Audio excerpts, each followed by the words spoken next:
It is always a joy and a pleasure to be in this beautiful auditorium. It's a great joy to be here with you tonight. Alex and I want to thank you for coming on a Thursday evening. We can promise you that you're going to learn something tonight.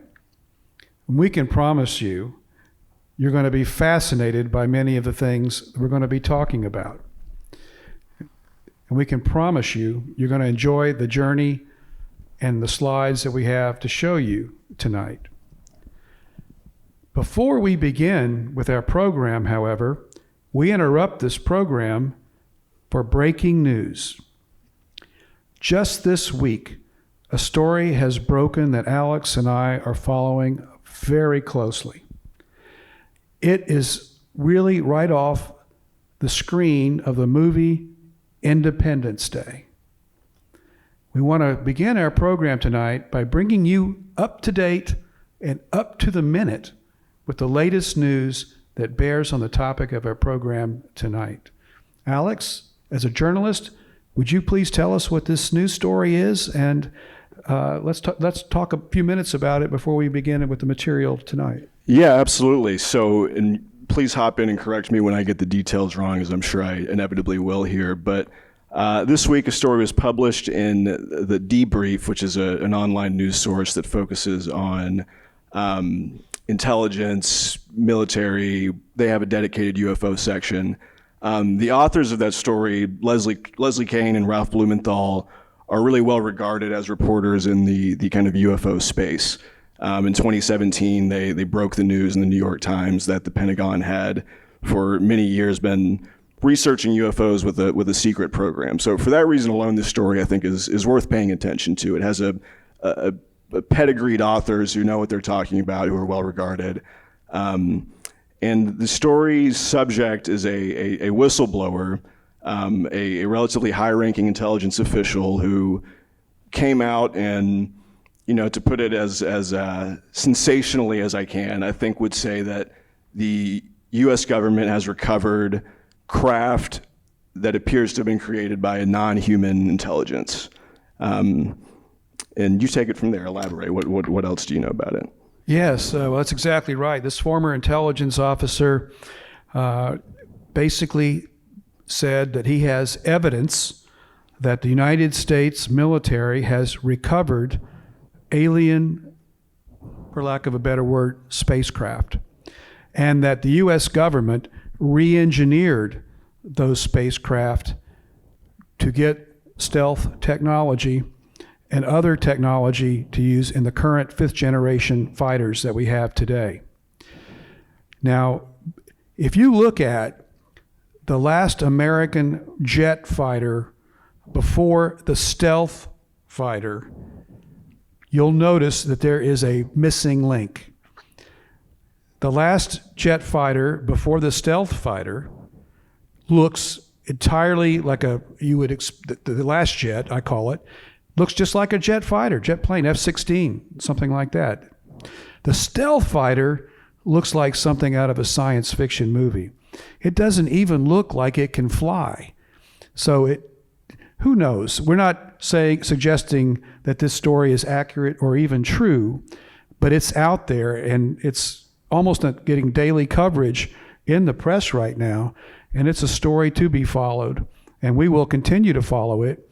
And when we re-adjourn in 2 weeks, we may have some more information on it. The point is we wanted to bring you totally up to date with late breaking news, and that's it. So let's go into it. We have a tremendous amount of material here tonight. And if we go a little long, I hope you'll forgive us, and I hope you'll stay and be patient, because you're going to get a tremendous discussion at the very end of our program about a local folklore or a true story involving a little town in West Texas, just about an hour and 15 to 20 minutes from right here where we sit, Aurora. Aurora, Texas, was the site of a reported spacecraft crash. Not just that, according to the Texas historical plaque identifying the site, the pilot who is identified in the plaque as not of this world, was buried in the Aurora cemetery. And just real quickly, that's the common denominator for me and Alex. That's how we met. To give you a tidbit before, kind of a trailer before we get to that discussion at the end of our program towards today, Alex was covering the story about Aurora, and that's how we came to know each other. Alex, you want to elaborate on that for just a minute? Yeah, absolutely. I mean, it's kind of what drew me into a more serious interest in UFOs, into this phenomenon of visions of things in the skies across the centuries. And we're really going to track through the centuries today, starting with ancient times and taking us all the way through to 1897 to Aurora, Texas. Just the fact that these stories that you see on TV, that you read in the media, that some of you out there probably have firsthand stories about, of seeing something, of feeling some kind of non-human intelligence. The fact that there's a local connection, a local mythology to it, is really compelling to me. I think whatever you make of the physical reality of UFOs, which there's a strong skeptical take on, it's undeniably powerful as a story, and as a reporter, as a journalist, as a writer, as a storyteller, that's an aspect of the UFO phenomenon that's really spoken to me. And when we started connecting, we started talking about Aurora, I kind of felt a kindred spirit in that sense, that you were powerfully drawn to the way that these kind of stories can inspire and motivate and really get your imagination going. That's exactly right. There was an immediate connection and an interest that we shared, a common interest in this incredible mystery, one of the great mysteries of humankind. We wanted to kind of dig deeper, and with our own respective backgrounds, again, Alex as a journalist and a reporter, and myself as a trial attorney of 42 years, we wanted to apply an objective viewpoint to this great mystery so that we could hopefully uncover some truths, layers of truth that we could take as truths that would get past our own truth filters so that we could talk about it intelligently and hopefully enlighten and, as Alex said, inspire. One other thing that we did that brought us together is that I offered a reward that was picked up by the Fort Worth Star-Telegram, Dallas Morning News, and later D Magazine for the headstone of where the pilot was buried in the Aurora Cemetery. So it was very public. It was picked up on quite a few shows, and the request was put out there that this lawyer is offering a reward for evidence, hard evidence. I'm a lawyer, so I seek evidence. I seek proof. I can't just accept or assume things. I have to touch and feel. And before it can be a truth to me, it has to pass all those filters. So I said, I will put out a reward of $1,000 for the headstone, which had gone missing, which shows a roughly or crudely drawn spaceship where the pilot had been buried. And Alex picked up that story, and in his story in D Magazine on Aurora, he said, I interviewed Horres, and he's not a quack. So immediately Alex went up several notches by saying, he's not a quack. He's a lawyer. He knows what he's doing. He's not going to say anything that he doesn't believe. All right. With all that said, can we turn down these lights just a little bit if we can? I want the audience to focus on our slides because they're really great slides, and they've got a lot of incredible information in them. So if you could turn out the lights on us, and let's kind of focus on the screen. Okay. All right. Ladies and gentlemen, no one would have believed in the last years of the 19th century that this world was being watched keenly and closely by an intelligence greater than man's, and yet as mortal as his own. That as man busied themselves about their various concerns, they were being scrutinized and studied. Perhaps most as narrowly as a man with a microscope might scrutinize the transient creatures that swarm and multiply in a drop of water. With infinite complacency, men went to and fro over this globe about their little affairs, serene in their assurance of their empire. It is impossible that the infusoria under the microscope do the same. H.G. Wells, The Coming of the Martians, War of the Worlds. Are we being scrutinized? Have we and are we being visited by intelligent life from another galaxy or another planet in another galaxy? That's what we're here tonight to discuss.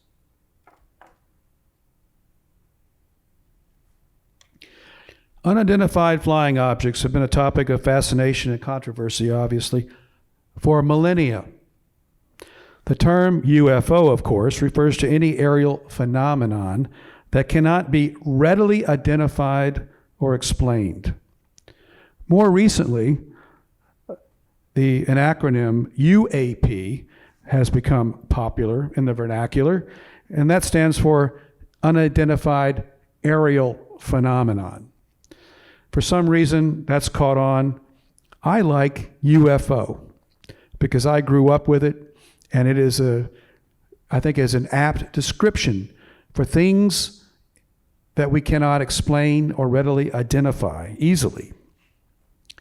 Tonight, we're going to go on a journey throughout recorded history, because man's recorded history is a history of contact with things that have not been easily explained.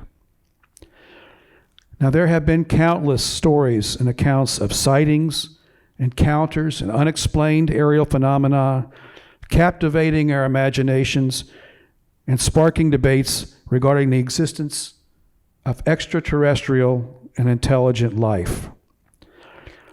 This presentation tonight, and in 2 weeks from tonight, delves into the extensive history of UFOs, examining significant recorded incidents, analyzing cultural and scientific perspectives, and exploring the implications and theories surrounding these enigmatic occurrences.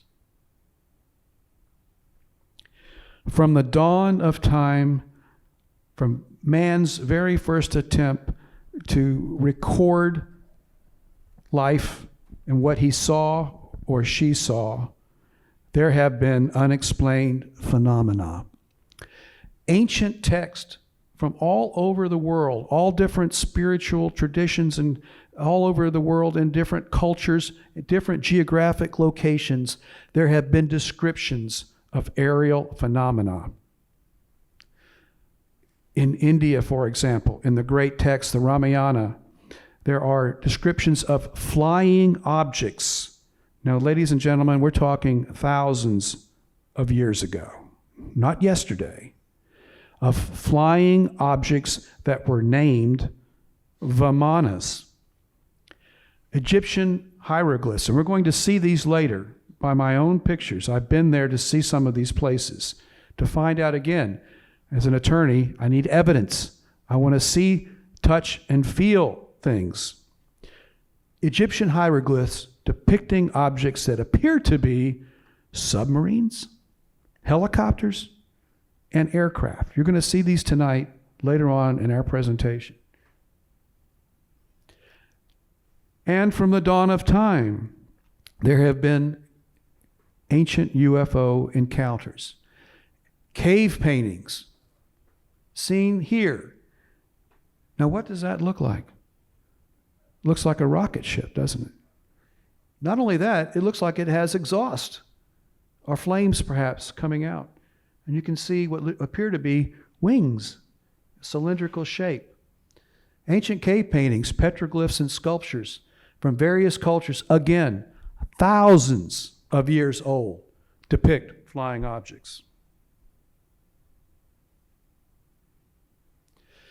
Then, quickly, a few hundred years later, in the Middle Ages, their accounts of UFOs often intertwined with religious beliefs and spiritual beliefs. People sometimes believed that comets and meteors were divine or supernatural events. They were in the heavens. And now we get to the modern era. We're just doing an overview here of what we're going to be talking about tonight. And Alex, why don't you take it from here? Sure. Tonight we'll go all the way up through 1897 and land in Texas with the essentially the hard landing of Aurora. It's kind of a bad joke for people familiar with the story. But we certainly would be remiss not to look ahead to the whole history of UFOs in the 20th century. For the program in 2 weeks, Noe Torres is going to take us through the early years of the 20th century. And that's really going to be one you don't want to miss. He knows his stuff. He's a great writer. He's written a lot about this subject. But of course, a lot of the most famous sightings, the UFO phenomenon as we kind of know it today, developed in the 20th century with names you've probably heard before, like Roswell, like a lot of these other sightings that happened, the Phoenix Lights later in the 90s, these really kind of powerful stories of the 20th century. And we'll talk a little bit about the role of the government in investigating these things, sort of the X-Files angle, if you will, Project Blue Book, which is sort of shrouded in mystery, shrouded in conspiracy theory. It was the government project that researched these UFOs, that researched these sightings throughout a large chunk of the second half of the 20th century. We'll later get into some of that, touch on that a little bit, and kind of take us up to the present day of where we are now. You know, I grew up in the time of Project Blue Book, and as a young teenager growing up in Charleston, South Carolina, I was riveted to Dr. J. Allen Hynek, who authored the Project Blue Book report after many years of investigation. And you know, the main thing that a takeaway for you tonight is that we've talked about thousands and thousands and thousands of sightings and alleged encounters. And over the decades, governments, scientists have studied them every which way they can with the technology that they had available. Still to this day, there is a percentage of these sightings that cannot be explained by our modern state of knowledge. Approximately 2 to 4% of all the sightings remain an absolute black box, an absolute mystery. So why is that? With all the technology and all the tools and resources that governments and scientists have available, they cannot explain some of these things. And today, it seems like the sightings are coming faster, more voluminous, more all over the world. It seems like there is a renaissance of sightings. Why is that? We'll talk a little bit more about that later. But so one of the takeaways in black letters here, 2 to 4%, all sightings are unexplained. We want to talk a little bit about science and skepticism, because in the roots of what we are talking about from extraterrestrial visitations, or the possibility of them, lies a scientific basis. It's a great time to be alive, because our science now is so much better than it was just a few decades ago. In fact, just a decade ago. And we're going to talk about the scientific underpinnings for why it is likely and probable that there is intelligent life on other planets. The science is inescapable. Also, it's very important to mention the extraterrestrial hypotheses and abductions. One of the most intriguing aspects of UFO encounters involves claims of alien abduction and contact with extraterrestrial beings. Right, Les? Yes. We have an audience member who studies these, as a matter of fact, that we met earlier before the program. These accounts often involve detailed descriptions of encounters, medical examinations, and alleged communication with non-human entities. While these claims face significant skepticism in the public, proponents argue that the consistency and emotional impact of abduction stories warrant serious consideration and scientific investigation. Right, Les? It's great to have someone in the audience that's deeply immersed in all of this. So we're talking about the scientific underpinnings. So what are they? So today we have the Webb telescope. It was just launched very recently, a few months ago, and already it is actively sending pictures back to the far depths of the universe. The technology for this telescope is so incredible that it is bringing back pictures that are taking us literally to the edge or the end of the universe. And what the telescope is showing scientists is the following. We are seeing the universe as never before. The Webb telescope is the largest telescope ever launched into deep space. The primary mission of the Webb is to reveal, quote, "let there be light," end quote, the moment stars and galaxies first ignited after the Big Bang. This picture right here shows these are galaxies. Each of these little dots in this picture are galaxies. And you can see from this picture alone, there are hundreds of them. Just in this one picture of this one segment of what the Webb is studying at the moment. The point is, space is more crowded than we have ever thought. So big and so vast that these galaxies, even though they're very far apart, collide with each other. Can you imagine massive galaxies colliding? The stars, the planets, and everything coming together? Imagine what that must be like. So the Webb, as I pointed out, can see through all these galaxies and can see to across the vast universe. And what it has discovered, as can be seen from this picture, is that the universe is filled, jammed, crammed with galaxies. 95% of the universe is dark matter or dark energy. No one knows what it is. Scientists only understand 4% of space today. 4%. Carl Sagan, the great astronomer who wrote Contact, wrote that, quote, "We are all made of star stuff. We are all made of star stuff." Carl Sagan. The Webb has discovered carbon dioxide in the sky of a planet 700 light years away from us. The Webb is going to reimagine the origins of the universe. So the question must be asked, with all this, where is everybody? And these are some images that the Webb is taking now. It's just incredible, the quality and the detail, the precision with which the Webb is sending these pictures back. And you can see these beautiful bright stars and clusters. As I pointed out, space is much more crowded than we thought. And we are now actively seeking life across the universe. We are not afraid of it as we have been. NASA held a meeting last week where they discussed UFOs. And the NASA scientists, this is just last week, said, although we haven't found evidence of intelligent life in the universe yet, we are actively looking.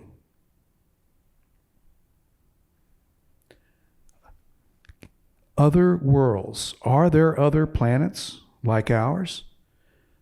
What the Webb is telling us, and what scientists now believe, is that there is an abundance of habitable planets across the universe.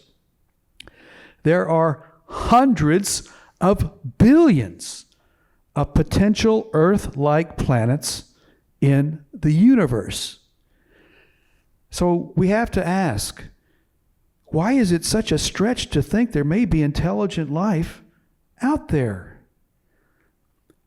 The facts don't lie. The numbers don't lie. Physics and math don't lie. The odds are astronomical.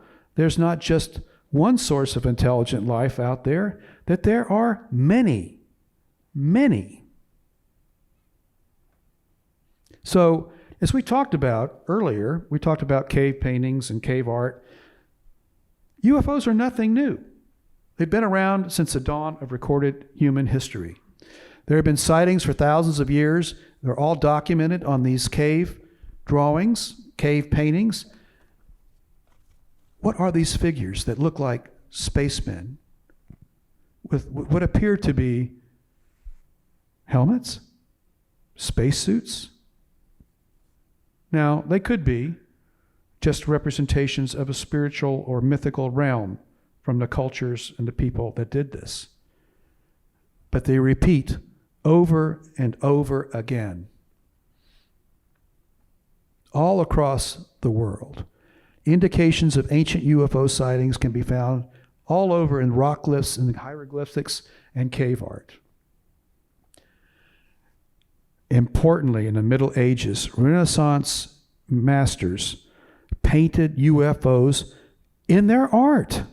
Now, they didn't have cameras back then. They didn't have Nikon or Canon cameras or others. They painted what they saw. And they painted with a degree of realism.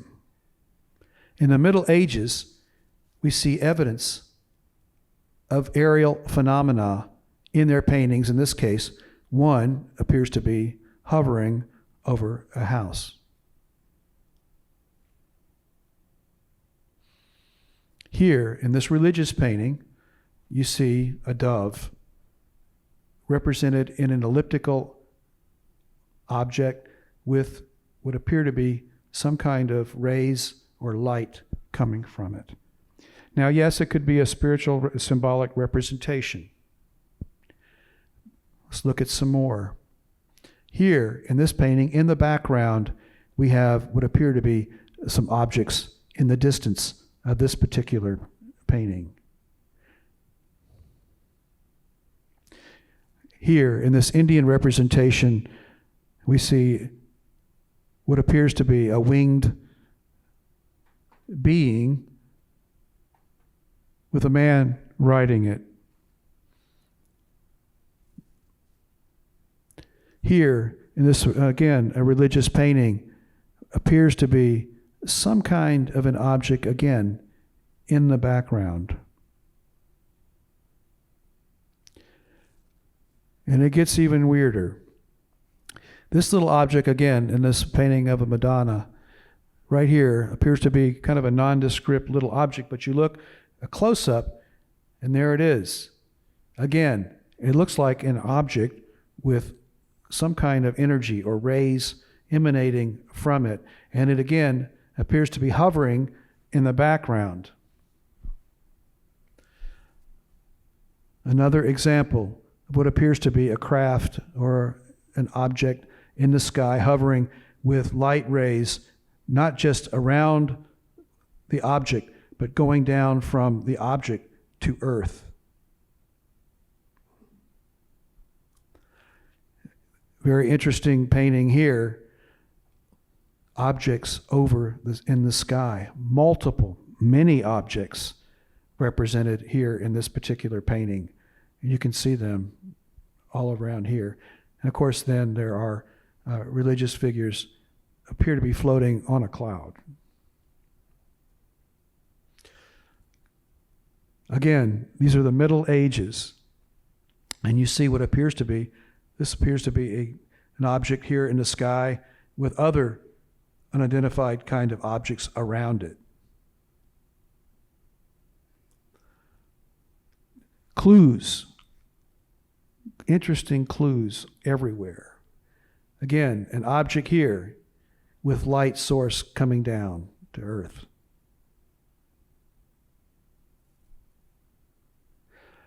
Now, this interesting little object here in this religious painting, close-ups, not only do we have what appears to be an object, a craft of some kind, it appears to be some life form in it. Perhaps piloting it, maybe it's under control, and you see another object on the other side. Also appears to be an object or craft. And there appears to be an identification mark on the side of it. I'm not saying these are alien spacecraft from another planet, but isn't it interesting? Isn't it odd that Renaissance painters would depict these kind of things in their realistic representations of what they were actually looking at the time? Alex? I wanted to share a story shared by the German writer Goethe in the 18th century. When he was 16 years old, he was traveling to college one day along a road and peered into a ravine and saw lights. He saw dancing, floating lights. He wrote about it later and said maybe they were wills of the wisp, maybe they were some kind of spirits, some kind of fairies. Ultimately, he concluded, I will not decide, which is rare when you look at these sightings throughout the years. The question of interpretation kind of weighs heavily on a lot of this. And you can see through the paintings we just saw, through some of those ancient etchings, that when people encounter something unknown, they try and explain it with the culture and the language and the knowledge available to them at the time. So perhaps that's an explanation for why you have people who see angels in the Middle Ages, see an airship in the late 19th century, see nuts and bolts spacecraft today. The way that you interpret the things you see is sort of inseparable from the question of the physical phenomenon you're encountering. That's something that Jacques Vallée, who's a French UFO researcher, computer scientist, the inspiration for the kind of French UFO guy in Close Encounters of the Third Kind, if you've seen the movie, he's sort of written about at length this idea of flying saucers as folklore. That quote's a pretty evocative phrase of his, that there's this deep stream in human culture, something we've encountered throughout history that's gone under many different names throughout time. And he's building on sort of an older idea from the psychologist Carl Jung, who in one of the last books he wrote approached the subject of flying saucers as symbolic. He looked at the social effects. He was sort of agnostic on what they may have been as a physical thing, but when you look at this phenomenon, when you look at UFOs, it's hard to separate the social effects from what hard data there is, right? Like the videos that you see now of Navy pilots who recorded these things moving in ways that no human craft could. You have to take into account these witness statements, these people who have had encounters with things throughout time. And Jung had a theory. Jung's idea was that flying saucers, as they were interpreted in the 1950s, 1960s when he was writing this, were a projection or sort of a manifestation of Cold War anxieties in a lot of ways. The idea that when we had this newfound power to destroy ourselves with nuclear weapons, people may have been looking for technology as a more benevolent force. So you interpret the UFOs in that sense as this idea that technology can be used for good, that some non-human intelligence can use technology to traverse the universe, to encounter other people. Even the shape of a flying saucer itself, Jung compared to a mandala, which is in Eastern spirituality. It's these really beautiful geometric patterns that kind of represent a spiritual journey or wholeness. So you're interpreting, you're seeing UFOs in that sense as as a comfort, as a way to find wholeness in a really unsettled time. So that's something I think you have to keep in mind as you explore this issue, as you look at it, is the ways that culture and technology and the things we can't explain all really interact. And that's something that I think it gets lost occasionally. You know, on our college campuses, the psychology department is typically not very close to the physics department. And maybe that's not something that you can do if you're approaching this issue in a certain way. One recent book that kind of explores this subject in a really interesting perspective is called American Cosmic. And it talks about sort of the social power of UFOs and the way that in many senses it has these kind of religious implications even today. Even just the phrase non-human intelligence has sort of an almost spiritual religious dimension that's worth taking into account. So that's kind of the more woo-woo side of the UFO exploration, but it's something really interesting to think about as you interpret all this. Well, that's a fascinating angle for sure, and one that, as we go through this subject, to think about. Did ancient aliens leave clues in lost civilizations? Now, I'm not here to tell you I'm Eric von Däniken, who wrote the seminal book, Chariots of the Gods and its Progeny. I was highly skeptical of all of his conclusions then, but I've always been fascinated by them. All of this, when I was growing up, fired my imagination. I wanted to go to these places that he had been to try to figure this out for myself, to see, was there truth to what he was saying, that we had been visited by ancient aliens and extraterrestrials, and that there were clues left in our ancient civilizations? You, ladies and gentlemen, be the judge. So I went to many of these places to see for myself and put them not just on the page of a paperback book, but to see the context of what these objects that were claimed to be clues were. Here, in a lintel in a temple at Abydos, Egypt, is an inexplicable lintel of hieroglyphs. I have some closer up pictures of this, but you can see an Egyptian cartouche. Nothing unusual about that. Some, again, recognizable Egyptian hieroglyphs. But here, right here in this panel, it gets weird. This object right here looks like a helicopter. This object right here looks like a tank. This object right here looks like an aircraft. No other Egyptian hieroglyphs like this have been found. Nobody, to my knowledge, I would stand corrected if somebody can prove it to me, knows what they are. These tons of blocks of granite comprise the temple of Osirion, which is next to the temple of Abydos, which I just showed you the lintel from.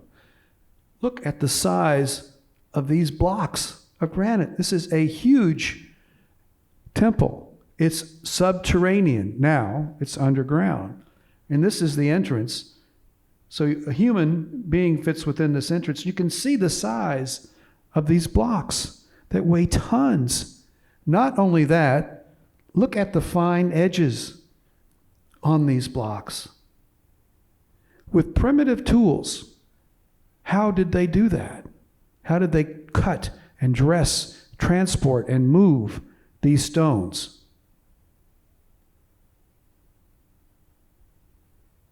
See more of the Osirion here. Massive. I want to point something else out. Look at the precision of which these tons of blocks of granite and stone are put together. great precision how they fit perfectly together.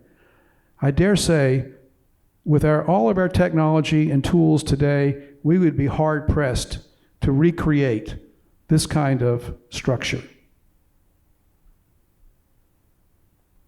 And on some of the lintels of the Osirion appear sacred geometry.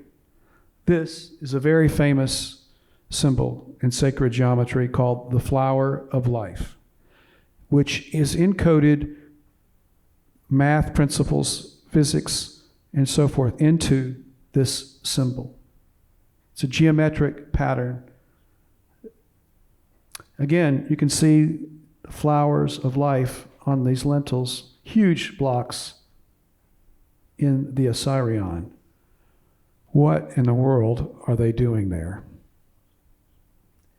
And that's a bigger view of the Osirion, which is named for Osiris, the Egyptian god of the underworld.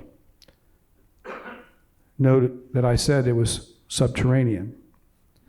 But look at the size of these blocks. And these are people on the outer edge, looking in, looking down, and you can go down into the Osirion and into these chambers, which I did.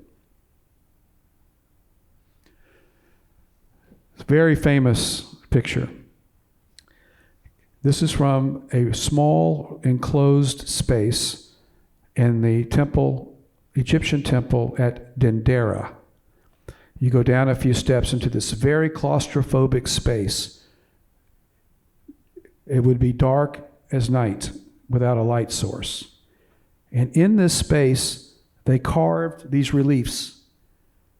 And you can see this gentleman here appears to be holding a tube. Now, it could be a plant, but it also looks like a tube. It bears an eerie resemblance. Now, you youngsters don't recognize this because this light bulbs don't look like they used to, but they used to have filament. And this looks like a filament represented by a snake or cobra. The Egyptians represented things symbolically. And you can see here, which appears to be potentially a light source or power source to illuminate this object. Now, as I mentioned, this is a small space, dark as night. They had to have a light source to do these reliefs. And you can see how the precision with which they're carved.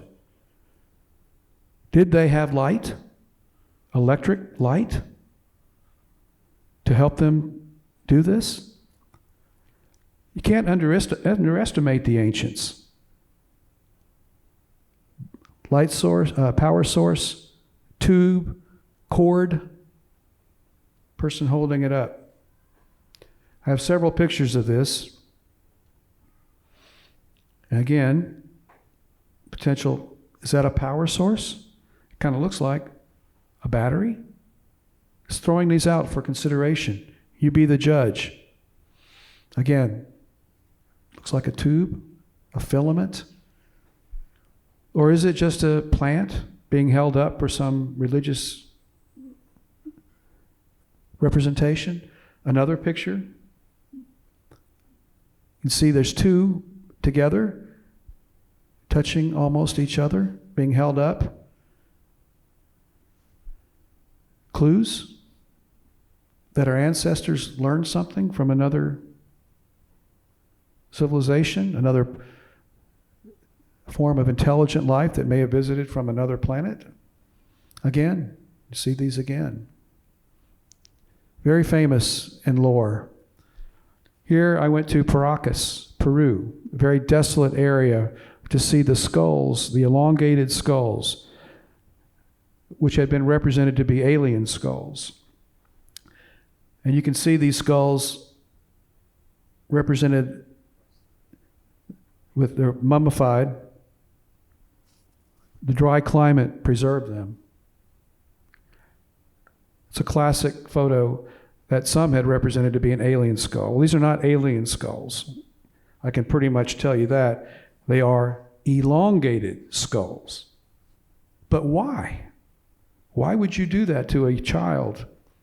Some say it's a representation of royalty or priesthood or something like that. But basically, and this is the process, I wanted to show the process here. You put boards, ropes around the heads, and you shape the head of a young person while the skull, the bones are still very young. And over time, you get this elongated shape.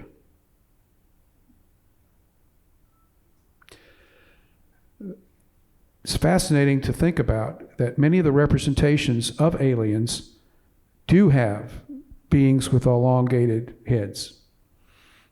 Now, is there a connection? You be the judge. Not only did they do this, they engaged in brain surgery, as indicated right here.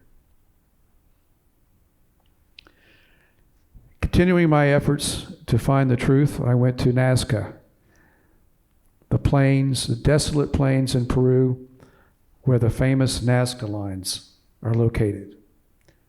And in a little airport, while I was waiting for my plane to take me over the plateau, are the representations of the various images that can be found and seen only from the air. And we're talking hundreds and hundreds of years ago that these images were created. Why would you create these on land, these huge images that are only visible from above? Now, the ancients weren't supposed to have aircraft, balloons, or anything of the like. So what is the message here? It could have been spiritual. It could have been symbolic. Who knows? But we do know that they're there. And one of them is called the astronaut. And here they are, overflying Nazca. You can see these images clearly. And this was represented in some of the UFO literature to be, in fact, it's called the runway. Now this is a huge and vast area, and this is a plateau or like a mesa that's been leveled. And these do look like modern runways. It's mind-boggling to think about. This, ladies and gentlemen, is the famous astronaut. Not only does he appear to be smiling, he's waving. You see his hand up. He looks like he's waving. And this looks like a spacesuit. This looks like goggles. And this looks like a helmet. You can't escape the obvious clues of what this appears to be.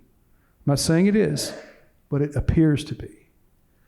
And here are some of the famous depictions. The hummingbird and various other animals.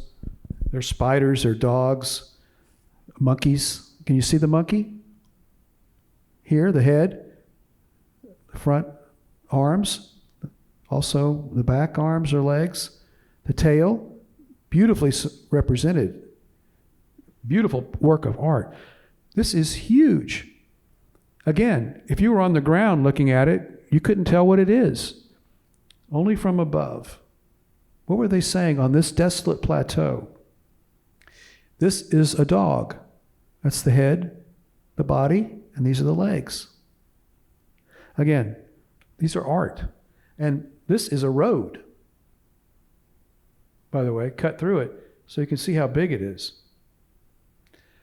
Another famous depiction here of the hummingbird on this. See how beautiful that is? How precise that is? And you know how they did this?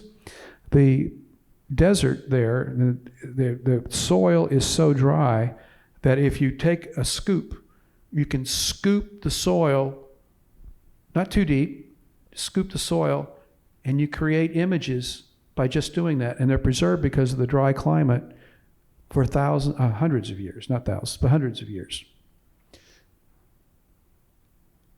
But this appears to be pointing. Pointing. Another shot. Again, isn't that beautiful? Precision. Again, pointing. It appears to be pointing at something. Direction. Range finders for aircraft overhead, telling them where to go. Amazingly, this image here is on the side of a hill or a mountain in Peru, visible from the water. It's called the candelabra. The Spanish discovered it, and they called it the candelabra. It looks like, I guess you could say back in the day, a candelabra, candle holder. And there it is. Again, is it directional? Is it pointing somewhere from the sea? You can see the points. Is it a being, a figure, a myth? What is that? And why did they do it? Another famous depiction from Tiwanaku, Bolivia. An image called the Teacher. Very odd looking. Are they goggles or eyes? They did depict, ancient Indian civilizations did depict people with big eyes. But the thing that's important here is what he's holding. Some people say instruments, some people say books. But they're objects that were very important because look how closely this image is holding them. Is this evidence of an ancient visitor from another world? Many of you will recognize this as a crystal skull. This is an authentic crystal skull. Now, there are many crystal skulls out there. There are many fakes. This is the real thing. Because I know the owner and have known her for a long time. And used to do presentations with her, spiritual presentations, because the crystal skull, I can't get across to you how big it is, how much it weighs. It's solid crystal quartz. Its name is Max. And do you know where our computers are powered by? Silica, quartz. They're conductors of electrical currents. That's how we make the chips, through electrical currents. Semiconductors. That's why this is such an important object, because of all the crystal skulls, the British Museum ran tests on this skull. I saw a documentary on this skull. And when I watched it and I saw that the British Museum could not determine, or basically did not comment on whether this was an authentic crystal skull or whether it had been modern machined, I knew that this was something real. And you can see that it appears to be cracked, and it is. It's cracked inside. It's an amazing object. And I had Dr. Robert Schock, who I'll show you a picture of him, who did a lot of work on the Sphinx, one of the world's leading geologists, examine it. And he said, it's real. Right, Debbie?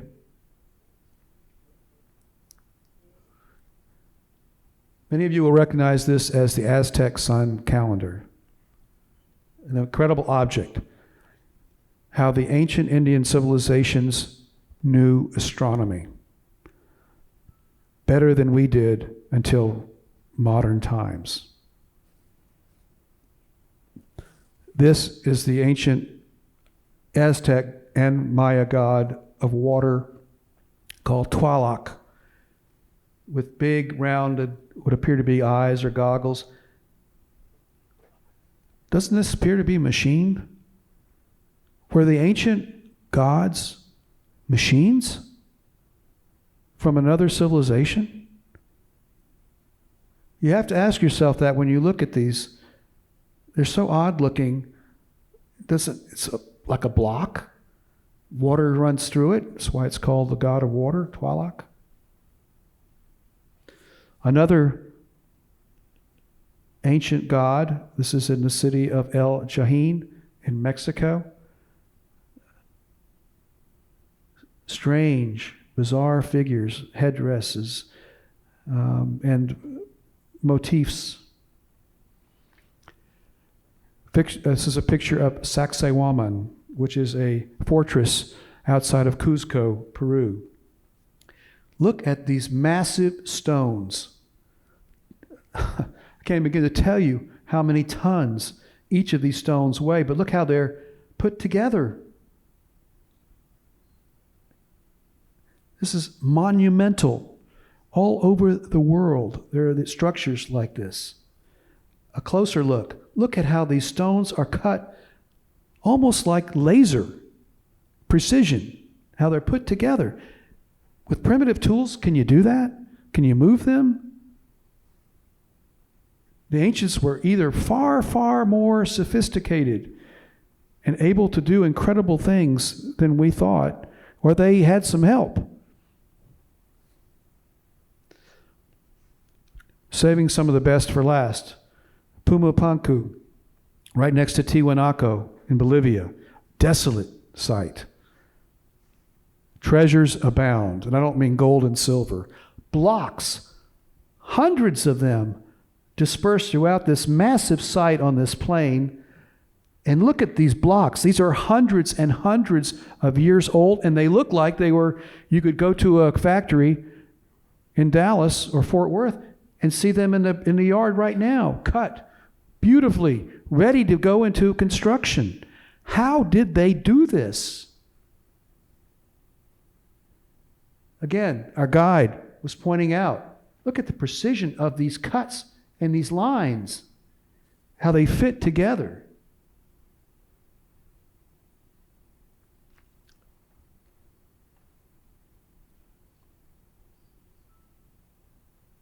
Don't they look like they're going to a modern construction project?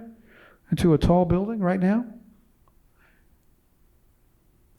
Some of them weigh 100 tons. Look at this. Perfectly cut. And again, standing, putting together, weighing tens of tons. There I am.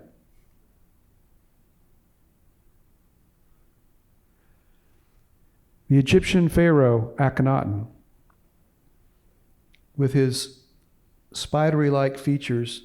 Now, he had a disease that made him look like this. Some people have said this is an evidence of an alien, like the elongated skulls, but they didn't really focus on what caused it, only what he looked like. But he had a condition that causes these kind of spindly, spider-like features. But some people say he's an alien. That's, I think, easily dispellable. And you have some, again, the elongated heads that we see a lot of royalty and priest-like figures. That's Akhenaten and his beautiful wife, Nefertiti, worshiping the Aten with the rays of the sun coming down that end in hands, which is a beautiful symbol. Again, his face elongated, misshapen due to a physical condition. I'm going down into the tomb of Lord Pakal in the Mayan city of Palenque. When you could go down, you can't do it anymore. They won't let you in. I wanted to see the tomb of Pakal because this piece right here, this huge slab carved, was represented to be of an alien flying in a spacecraft. I wanted to see this. This is a depiction of what that lid looks like. And Eric and Donegan and others had said, this is a spaceship, and this is a spaceship. and this is an astronaut in the spaceship in this enclosed figure. But again, I went to these places to see the context. And this is really the Maya tree of life.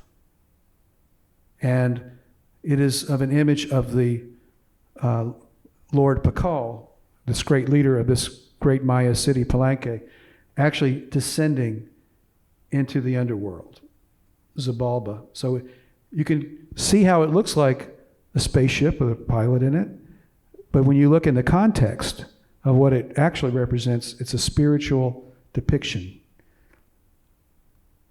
But you have to ask yourself, could it be both? This is the Avenue of the Dead at a monumental site right outside Mexico City called Teotihuacan.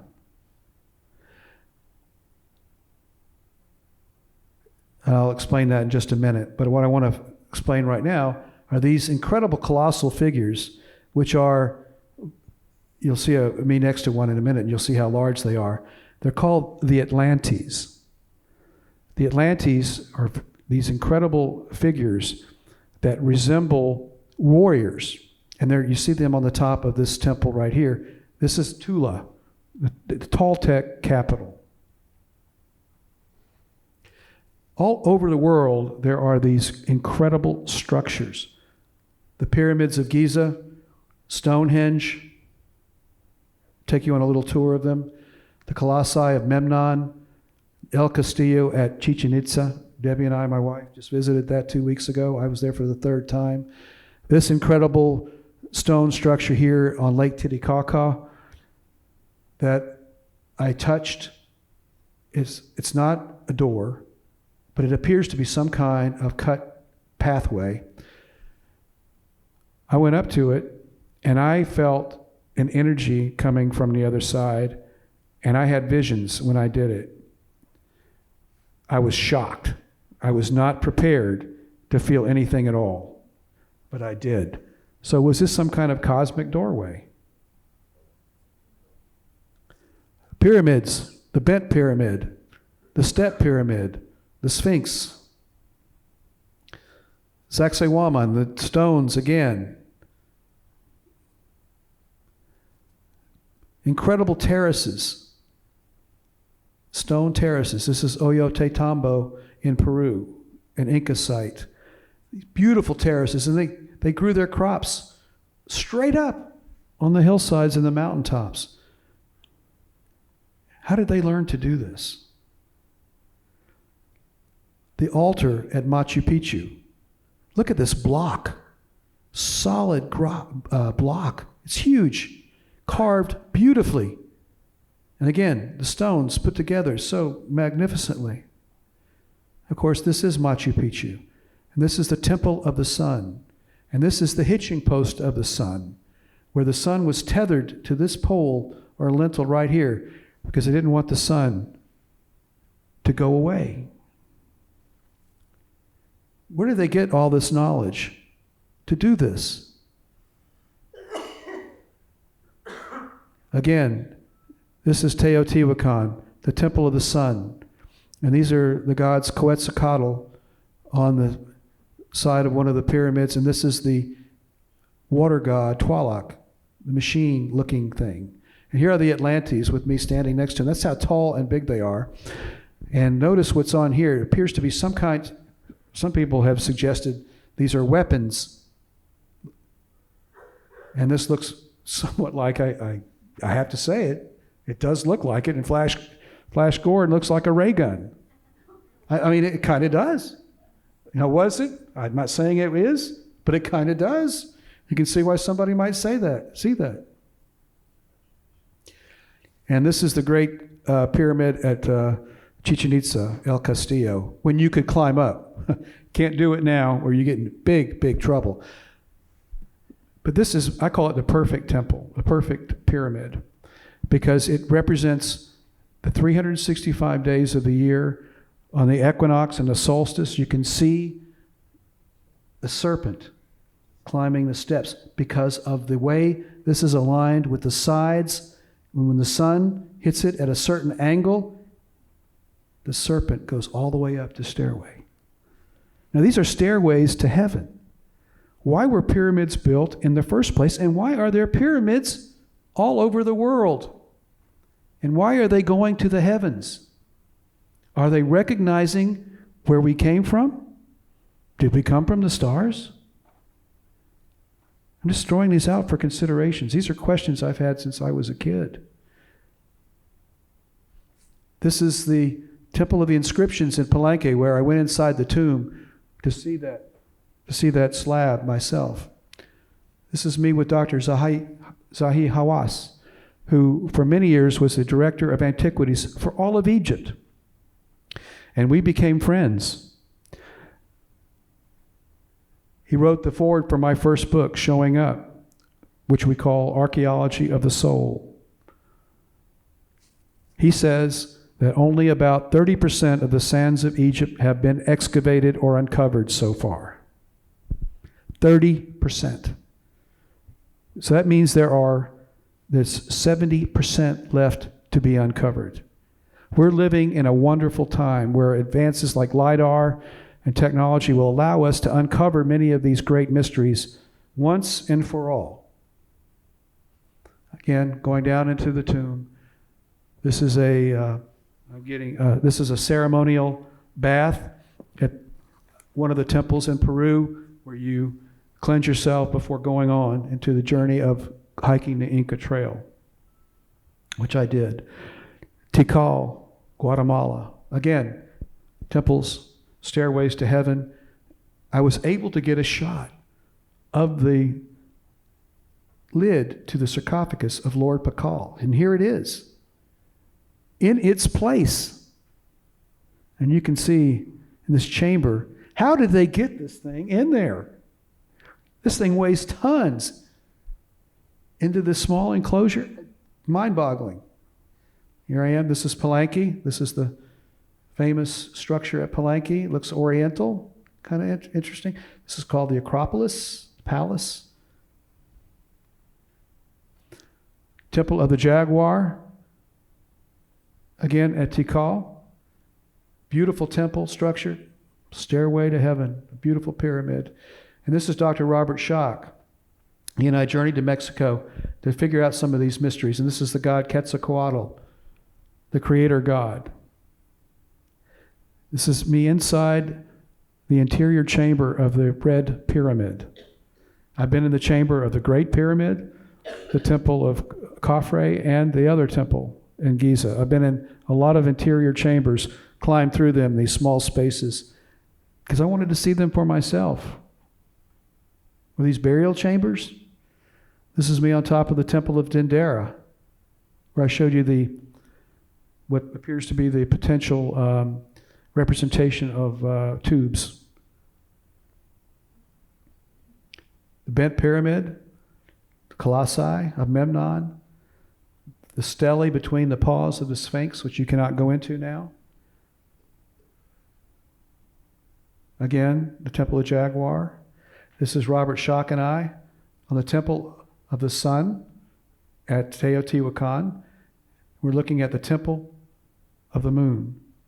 The base of this pyramid is larger than the base of the Pyramid of Giza.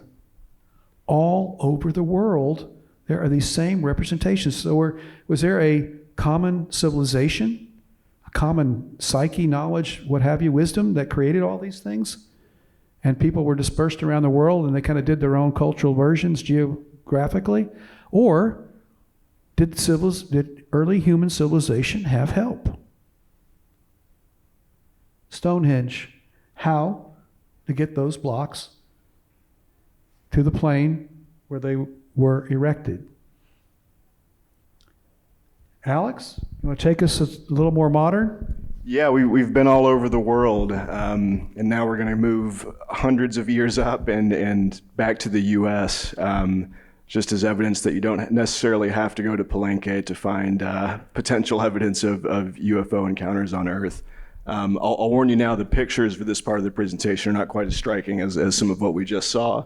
But what you do see here is an illustration from I believe a California newspaper in 1896, depicting an early sighting of what was commonly referred to and will kind of be referred to throughout this part of the presentation as an airship. But just to sort of set the social scene at the time in the U.S., the late 19th century, 1897 specifically, you're still 6 years away from the Wright brothers at Kitty Hawk. But it is a time of incredible technological advancement. You have the telephone, you have the X-ray, the automobile, and the idea of flight has entered the public consciousness and isn't as far-fetched as it would have been 50, 100 years prior. You even have as early as 1852 a French engineer who built and flew a really primitive sort of dirigible that was cigar-shaped, which is a shape you hear recur in a lot of UFO sightings, maybe or maybe not coincidentally. But anyways, as of 1896, 1897, you had the idea of an airship, but no real airships. I like this quote because I think it really kind of sums up the mood that many people would have felt at the time. This is from the District Attorney of Sacramento, Frank D. Ryan, in late 1896, which is when newspapers in California first start to share these reports of hundreds of people who have seen lights in the sky. They've seen an object in the sky. The stories, as you're going to see, really vary widely. You have some people who report seeing strange lights, some people who get really specific and say, I saw the airship, I saw an airship, I heard the pilot. They're all over the place, and we'll talk a little bit about why that may be, and what to make of newspapers of the time, because this saga, this kind of era is maybe a little grandiose, but the sightings that you see across the U.S. in 1896 and 1897 are really a story that plays out in the newspapers. Guys, the next slide. So when you look at newspapers of the era in the late 19th century, rather, they were much less professional than they are today, and I realize that there's a wide range of perspectives on how professional newspapers and the media is today, but at the time, very few papers had many reporters at all. They may have had one or two reporters. There was no fact-checking, no investigative reporting. A lot of the content that filled newspapers was coming in from stringers, from freelancers, and from readers, and not in the sense that it is today, where you might have a page in the paper dedicated to letters to the editor. It was more you or I or anyone could write a story and submit it, and the editor could decide whether it was worth publishing at the time. So that explains kind of a lot of why you see such a wide range of types of stories in newspapers of the era.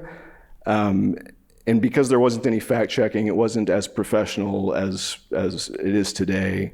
A lot of times they read more like gossip, or they'll read as kind of, take it or leave it, here's something we heard. And the editorial comments kind of reflect that. You'll have a lot of sort of things, sort of turns of phrase that kind of couch it. We heard, or so and so said, or these almost sort of not snarky, but very sort of knowing commentary that runs through some of the stories. But it's also your best bet for getting information at the time. The telegraph sort of revolutionized the transmittal of information. So these stories are pinging across the states, pinging across the region, sometimes going more national.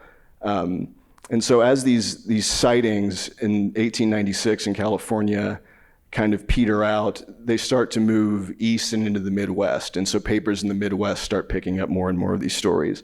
I especially like this one, partly just because it's really, it's a fun story. It's a good story. A rancher and a former state legislator, no relation to the other Alex Hamilton, reported seeing an airship. He calls it an airship. He reports hearing and seeing strange people on board who are jabbering in a language he can't understand and that he's never heard. And that dangle from the airship sort of a lasso, a rope around a cow on his property and fly away with it. And later he discovers the remains of the cow, the kind of the mangled remains of it, which is another thing you encounter in some UFO sightings across history, are these animal mutilations. Kind of as we discussed a little bit earlier, it's that deep stream throughout these stories, these commonalities in all these sightings, in these witness reports and these direct encounters with something that's unknowable. Or, as skeptics would argue, as people would argue at the time, Alex Hamilton maybe had a bit too much to drink or wanted to be in the paper, or just had a fun story he wanted to share. It's when you have such a wide range of stories, some of them are going to be made up, some of them are going to be really out there. But one thing the papers at the time even comment on is just how many upstanding citizens reported seeing something. That was something that you would really take pains to report at times, was a lot of people saw this, so-and-so who isn't a drinker saw something. And you'll see more and more of that as we get into kind of spring of 1897, where the airship sightings start happening in Texas. In the weeks before you see reports that refer directly to an airship, you see in the Galveston newspaper a report of strange lights. There's a report of strange lights seen over Brenham. And this is prior to any airship coverage being run in Texas. So if you're kind of interpreting the text with what limited resources we have now, right, we're really dependent on these newspapers as kind of our primary sources. You could argue that these sightings are in some ways more genuine and more interesting because they kind of predate the not hysteria, but the mass awareness that there's an airship traveling across the U.S.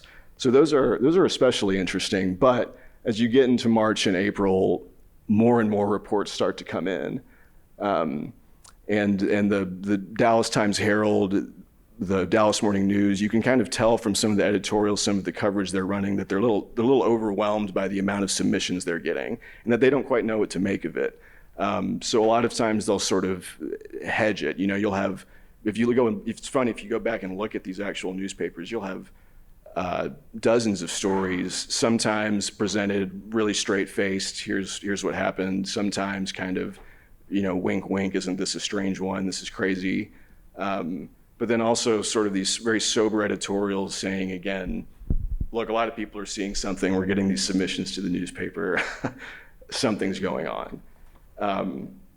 You also have stories of airship watch parties. There's a great kind of fun little anecdote of some kids in Plano who tied a burning bale of cotton to a turkey vulture and sent him flying into the sky, almost burned down the schoolhouse.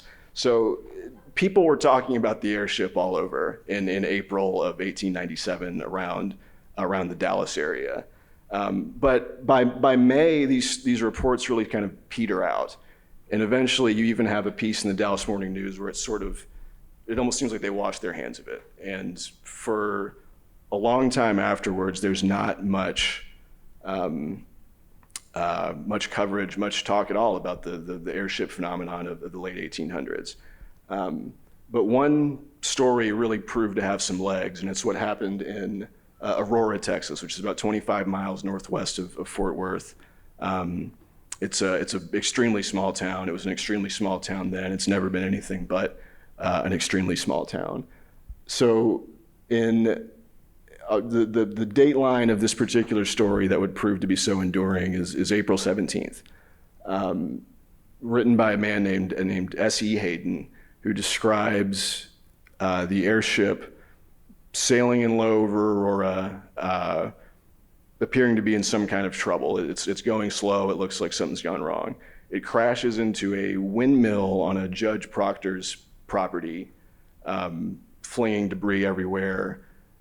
The townspeople come upon it and they recover a body of the pilot, and they recover some papers with strange hieroglyphs on it. Again, this is all from S.E. Hayden's story published in the Dallas Morning News. The story notes that they're going to bury the pilot, and that a T.J. Weems, who's identified as an Army Signal Service officer and an astronomer, has identified the pilot as being a Martian, as being not of this earth.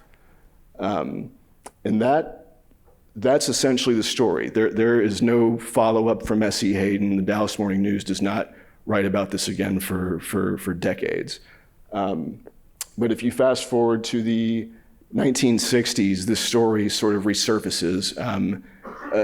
Again, partly because of some coverage in the Dallas Morning News. A columnist named Frank Tolbert writes about it and kind of looks into it because it's a great story, right? And this is a time when UFOs have really entered the consciousness in a way that they hadn't in a long time because of Roswell, because of Project Blue Book, because of this new attention on them.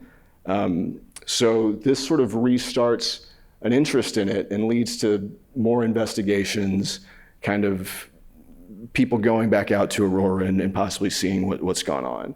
So there, at this point, a few theories have kind of settled in, and I want to present the haters theory, the true skeptics theory, which an early historian, not even that early, but an historian of Aurora who wrote about the town at the time and had looked into this extensively, kind of put this one on the record at this point in the 1960s. She looked into it. S.E. Hayden was a cotton trader. His day job was not journalist. He was a cotton trader, cotton salesman who lived in Aurora. He was apparently known as something of kind of a prankster. And Aurora at the time was a town that had a really bad run of bad luck, just exceptionally bad luck. There was an epidemic of what was known as yellow fever at the time, of some kind of disease that really cleared out a lot of the town. There was but the biggest thing that hit it was that the railroad passed it by, which is essentially a death sentence for a lot of these small Texas towns at the time.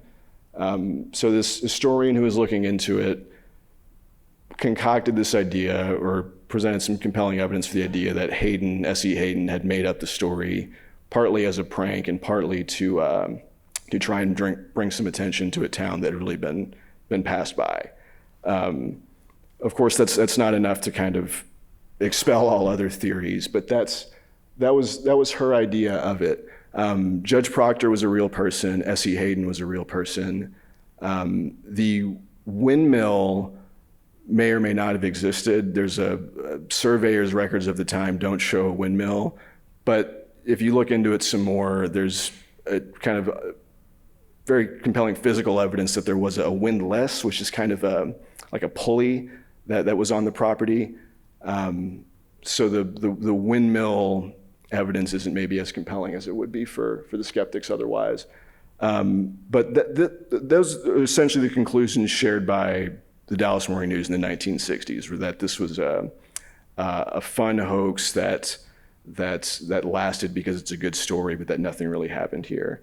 That didn't deter further investigations in the 1970s. You have ufologists really coming to look into it, and again, another writer, this time for the Dallas Times-Herald, Bill Case, in the early 70s, who obsessed is maybe strong, but really started following the story again. And he did a couple interviews with people who were alive at the time of the crash. And that's one thing that makes this whole saga so difficult to really hope for any kind of resolution or clear truth for, is that it's so long ago. Whatever physical records, data there are is long gone. Most of the witnesses are dead. But Bill Case interviewed a 91-year-old woman, 91 in the early 70s. She would have been 15 at the time of the crash, who told him that she remembered the crash, that she remembered people talking about it, that she remembered a body being recovered, she remembered the funeral. She didn't see it herself, but knew of it at the time, knew it had gone on, knew it had happened. Case interviewed another man. He was 83 years old at the time of the interview. He would have been, again, a young man, a teen at the time of the crash, who said he'd also heard about it, said it was real, but again, hadn't seen it directly. And if you talk to people in Aurora today, Stratton and I even spoke to a gentleman who lives down the road from the cemetery, who shared a story of that his grandfather had told him, who said it was a hoax, it was made up. My grandfather was chatting with people in Aurora at the time, and it was fake. So it just kind of goes to show how hard it is to really determine the truth of any of this. But at the time of this investigation in the 1970s, you also had folks kind of coming in with heavier research capabilities than you would have had in the past. So people are bringing in metal detectors to look for metal fragments at the site of the crash. There's a lot of attention focused on the graveyard, where at some point a gravestone had appeared. This is what Stratton mentioned earlier, that he'd offered a reward for the recovery of, which is, from pictures, it appears to be kind of a sandstone block with a etching of sort of triangular looking craft and some circles on it, which you can see there. At some point, that was put on what is supposedly the site where the pilot of the airship was buried. At the time of this sort of media circus that kind of surrounded the graveyard in the town in the early 70s, at some point it went missing. Efforts to exhume the grave were rebuffed by the Aurora Cemetery Association, who eventually took out a court order preventing anyone from essentially digging up the graveyard to look for who at this point had come to be referred to as Ned. This is around the time they decided to name the pilot Ned. That's a bit of a retroactive naming for him, but that's the case. And so there are people who studied the site of the crash on Judge Proctor's property did find metal fragments. There are these kind of strange-looking, odd metal fragments that were submitted for analysis in the 70s and would be submitted for analysis on later investigations to researchers at UNT, pretty close to home. And if you read the literature on this, there's kind of conflicting things. I would say it's inconclusive. The metal may or may not be strange. Some of it postdates 1897, but that doesn't necessarily mean it came from an alien spacecraft, right? One of the most recent sort of interesting investigations of the site would have been, I guess, about 12, 13 years ago. In 2008, the History Channel show UFO Hunters visited the site and visited, in particular, the property that Judge Proctor had owned, where the airship may or may not have crashed. At this point, it had passed it was owned by another family who had covered up a well on the property. And this well sort of figures heavily in the legend around Aurora, partly because the people who owned the property in the 50s and the 60s, the sort of patriarch of the family, the grandfather of the family, had suffered from really, really bad arthritis, sort of swollen joints and issues that at one point or another he blamed on some contamination in the well, some kind of metal contamination in the well, which it was theorized may have been from parts of the wreckage of the wrecked craft that were disposed of in the well on the property. So the UFO hunters convinced the property owners to uncap the well. They sent somebody in there, again, found some metal fragments in the well, had them analyzed at UNT. Again, kind of inconclusive, although no clear signs that anything radioactive or dangerous was in the well. All of which to say, there's no real way of knowing. It's a story that's lived on for a long time, Aurora specifically.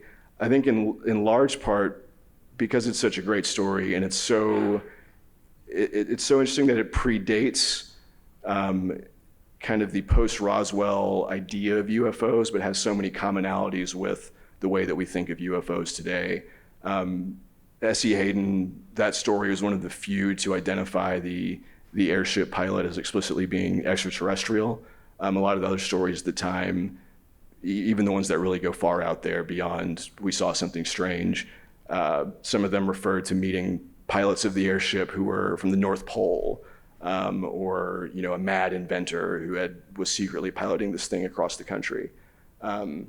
So again, it's this mix of legend and the kind of confusion of time and stories, maybe in some ways clouding or in some ways enriching whatever might have happened, whatever people might have seen in the late 19th century in North Texas. And I do have a few pictures. If you visit Aurora today, you will see at the cemetery a Texas historical marker that mentions the crash. I don't know if it mentions Ned by name, but it mentions a a pilot being buried there. And if you go to this next slide here, you can even see the supposed grave site today. The gravestone that we saw a picture of before is long gone, but this is sort of an informal marker of where the pilot may or may not be buried. You know, on the day I visited, there were other, I don't know if you want to call them pilgrims, but other visitors there. And this is funny because if you call the Wise County Historical Society and ask to talk to someone about the UFO crash, they kind of roll their eyes and they send you to the box in the back of the Wise County Historical Society, which is filled with an alien mask and a bunch of newspaper clippings, which is, you know, really the main record for anyone looking into this case. But as you know, as a reporter, as a writer, I kind of love nothing more than reading a bunch of old newspaper articles about something wild happening in North Texas in the late 1800s. And that's, you know, that kind of takes us up here to today. It's still a story that holds a lot of sway, holds a lot of power. It's how I met Stratton. It's how I really kind of got interested in UFOs just as an amateur, and that's where we are. Wow, that's fascinating. And to think about it being right around the corner from us, I've been there a few times myself just to see it. And there is a certain eeriness about the cemetery, not just being a cemetery, but to think about that something there could have been, who knows? It's interesting to think about. So I want to thank y'all all for hanging with us. We've covered a lot of ground. We've gone throughout the recorded human history in search of the truth. And it's as muddy as as it started when we began. But, you know, we have to judge ourselves. One thing about mysteries that's so intriguing is that you want to know, they keep nagging at you. You keep wanting to know what really happened. And all we can probably say for certainty is that something happened. We just don't really know what. But in conclusion, I'll just say this one thing. It's an observation that I think may hold true. And that is, why is it that UFOs have made this sudden renaissance? That the government is now behind. There's all this information that is being leaked and disseminated. The government seems not to be holding back the truth anymore. They seem to be putting it out there. And multiple outlets and authorities, governments from all around the world are doing the same thing. So you have to ask yourself, what do they know? And are they getting ready to reveal it? Are they preparing us for this information? Slowly but surely, getting us sensitized to the idea that there may be something coming. That's how I feel. I feel like there's a revelation coming. Don't know what it's going to be, but I think it's something that is coming. It just seems like there is this energy that's coming. And I don't know how to say it more, except it seems like there is intelligence behind it, like it is slowly being rolled out so that we can be prepared for it when it does happen. So anyway, thank you for being here tonight. Questions, comments, protest. You can ask anything you want. This is a library. You can say what you want. You look like you have a question right there. She's going to be our first question. I don't have a question. Well, you look like you have a question. Well, I will point out I grew up a few miles away from Wright-Patterson. I lived a few miles away from Roswell, and I've had 3 encounters, 2 of which I discard because I was drinking at the time, but the 3rd one was real and had witnesses with it, and I'll leave it at that. Wow. Oh, don't leave it at that. Okay, down at the front. Thank you all for coming. Yeah, thank you. I mean, it's very tantalizing to hear that story teased and not hear it, but yeah, it's fantastic. Guys, thank you very much. That was a great overview. Really appreciate it. You know, you mentioned you feel that something is coming, and I just recently interviewed John Ramirez, who's a retired CIA, and he's been involved with a group that supposedly sometime between Labor Day and Thanksgiving, more like probably October, there will be a major announcement by people that have stars on their shoulders. Major military people. And this man, John Ramirez, is well respected, been in the CIA since 1984, so he has some incredible connections. I totally agree with you. Something is coming. Wow. Question? Fingers crossed. So I'm from India, and this image that you showed, the one with, this one. Yeah, the Vimana, yeah. So, I want to say something about this because what is happening below the figure is some kind of, we call it a homa, where we actually invoke the gods using like some mantras and stuff, and the fire, and we believe that this is to invoke some supreme god or something like that. So on the top, the object that you showed, which looks like a alien or whatever, that one, the top, so what is happening down is they're saying some mantras and there is fire and you're trying to invoke the god. And the god that is seen there, that's a vehicle and it's called Garuda. The vehicle is called Garuda. It's a bird. And the supreme god, he's called Vishnu. And he's the one who is actually invoked. So that was very interesting for me to see. Yeah. What about the top on that looks like a fine saucer there. Which one? I think it's a canopy. So he is supposed to have a lot of weapons and chakras and stuff. So it looks like that to me. And the bird is actually called Garuda. It's like that's a bird, and most of our gods, they are supposed to have a vehicle with them. So yeah, that was interesting for me. Yeah. That is interesting. Do you hear this phrase, chariots of the gods, get brought up a lot? I mean, is that something that, I don't know, that is, are they chariots typically? What kind of vehicles are they identified as typically? Yeah. Okay. Yeah. Wow. Thank you. What's your source on the painting?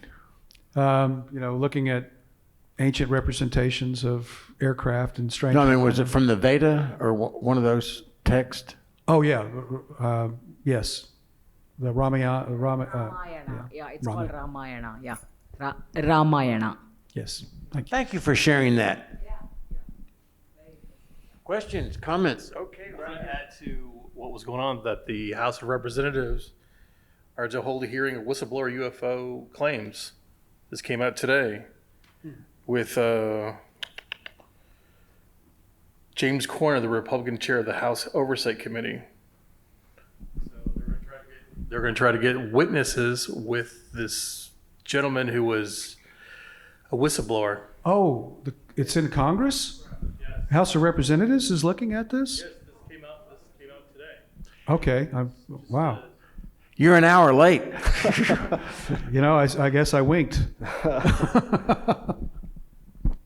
Yeah, they've been having closed sessions, highly classified sessions in Congress, and Representative Gillibrand has been involved with that as well. So there's a lot of activity going on now, tremendous amount. I'm going to play devil's advocate a little bit. One of the counter arguments that I read about when UFOs are, quote, identified is that it's secret, highly sensitive, confidential military operations. And that was the excuse. I don't want to get off into Roswell because that's another story.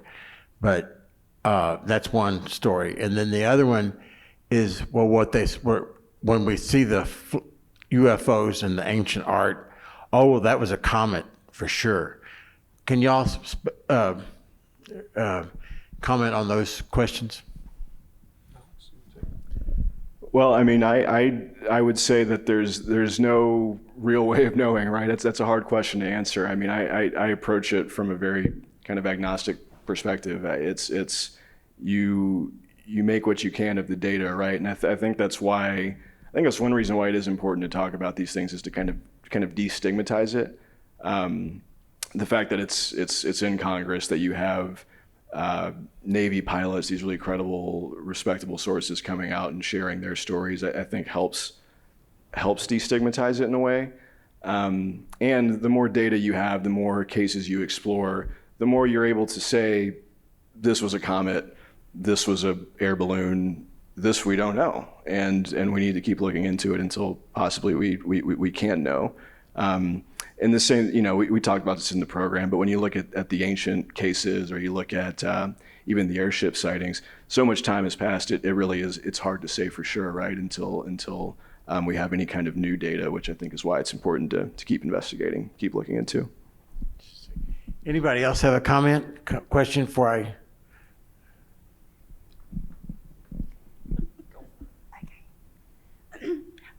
My question, or actually theory, I don't know if y'all have heard this part, but could they have possibly be, instead of like aliens, but futuristic people that are traveling back? I've heard that also. Just curious. Time travelers Yeah. from the future coming back for some, yeah. We're into the realm of speculation, as to what they actually might be. You're assuming that there are beings that are coming back, and we're looking for explanations as to where they come from. Do they come from the future, like in Terminator, where they came back from the future to come back and try to prevent a catastrophe from happening to humankind? We can speculate about any number of possibilities, and they're all possibilities because nothing's impossible. There has to be an explanation. This has gone on for the whole recorded history of humankind, so we're all looking for explanations and trying to find the truth. But we have to, we have to filter it through a lens of science and evidence. And for me, it's what's admissible in a court of law as evidence. And that's the missing link. We don't have that, which makes this story about these intact alien aircraft or spacecraft so enticing, because that's evidence. That's an artifact. That's proof that would hold up in any court of law that there is intelligent life somewhere else in the solar system, in the cosmos. And that's what we need. That's what we have to have, is that missing link. Right now, all we have is guesswork, speculation, assumptions. That's causing all kinds of confusion. The waters are so muddied, and even if we found the truth without the evidence, we wouldn't know it until we have the evidence staring at us. We hold it in our hands. So this story is so incredible. That if there are craft and they can show us those craft, well, then that is the smoking gun that we need for the proof. And then if there is such a thing, well, where the hell did they come from? And why are they here? And what do they know? Are they more intelligent than we are? Can we learn from them? Hopefully if there are such beings, that they're benevolent and willing to teach us. And maybe they have been teaching us all along. We just don't know it. I mean, there's all kinds of interesting things, which makes it so enticing as a mystery. Yeah, going back to the question the young lady over there asked about the time travel, there's a really good case happened in 1980 in the UK, the Rendlesham Forest case, where supposedly it was us coming back 40,000 years in the future to collect some DNA, because I guess we screwed up in the future. But as far as craft are concerned, some of the craft that are being seen, especially the triangular type craft, are Air Force. It's our stuff. But the other stuff that's being seen is your guess is as good as mine, whether it's extraterrestrial, interdimensional, time travel, again, or our military. Thank you.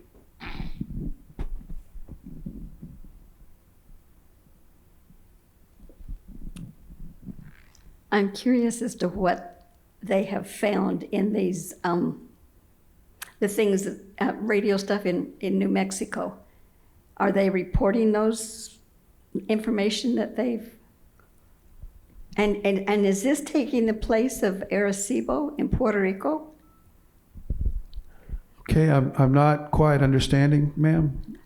Oh, The arrays that are large looking for array signals from antennas. deep New space. Mexico's, yeah. Yeah, this is something I don't know enough about to give you an authoritative answer. So don't quote me on this. Fact check me here. But yeah, I think a lot of those arrays they're essentially listening, right? You talk about SETI, these other organizations that are looking in deep space for signs of intelligent life. I think that's as compelling, and maybe in some ways more compelling even than UFO encounters here, right? Because you can look for extraterrestrial life here, and you can look for it out there. You can do both at the same time, and I think the arrays like you're describing are critical for kind of exploring deep space in the same way that the Webb telescope is, where you're getting visual images of deep space and looking for signs of intelligence.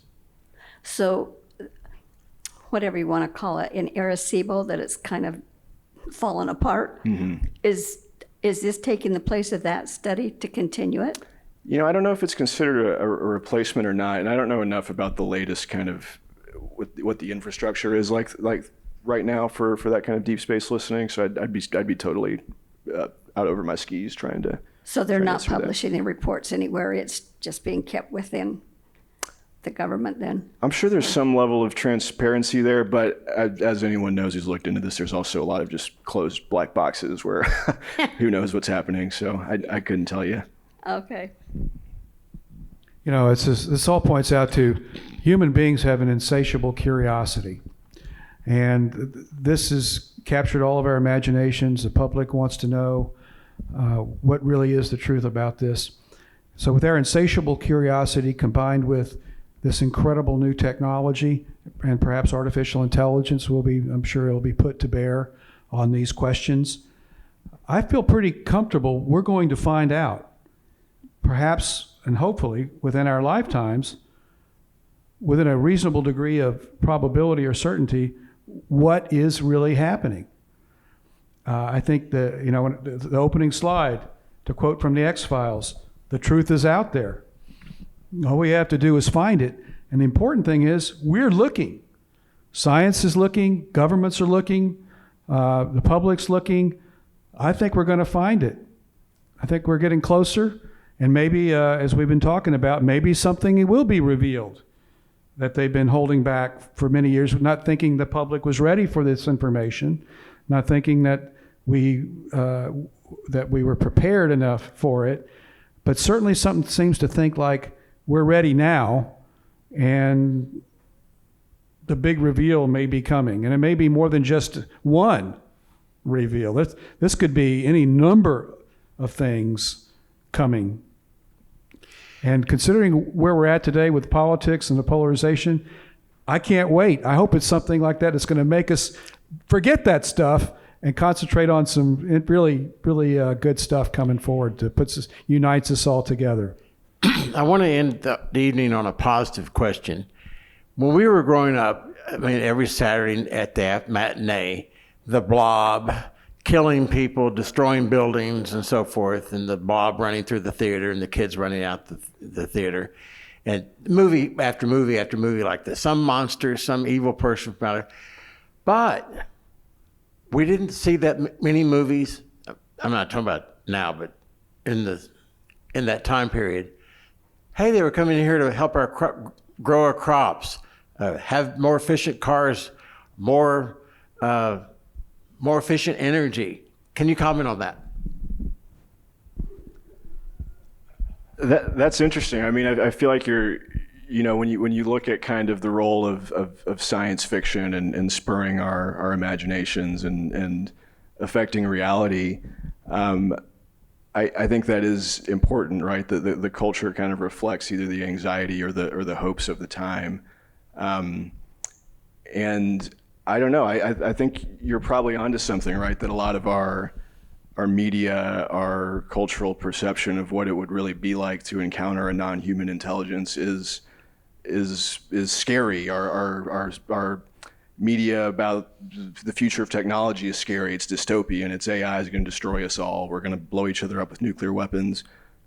So even just to imagine a non-human intelligence that's more advanced than us, that has figured out some kind of better way to be peaceful, some sort of way to live that isn't destructive, isn't dystopian, is powerful and is inspiring. And that, I think, to some extent, that may explain a lot of the allure of the UFO phenomenon, is this idea that a non-human intelligence could be a good thing. It could bring a lot of our utopian ideas about science and technology to life.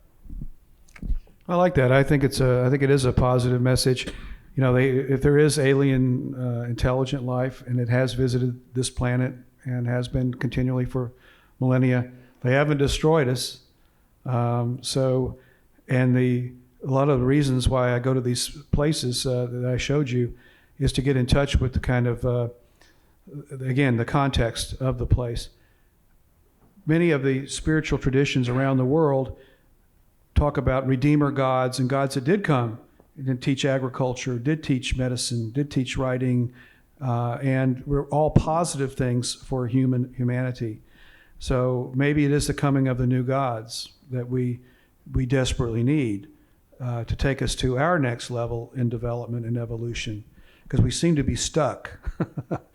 We seem to be stuck in a rut, and it's time for us to hopefully get out of that, and maybe this next big reveal, if it's coming, will be along those lines, and there will be a very positive message for all humankind.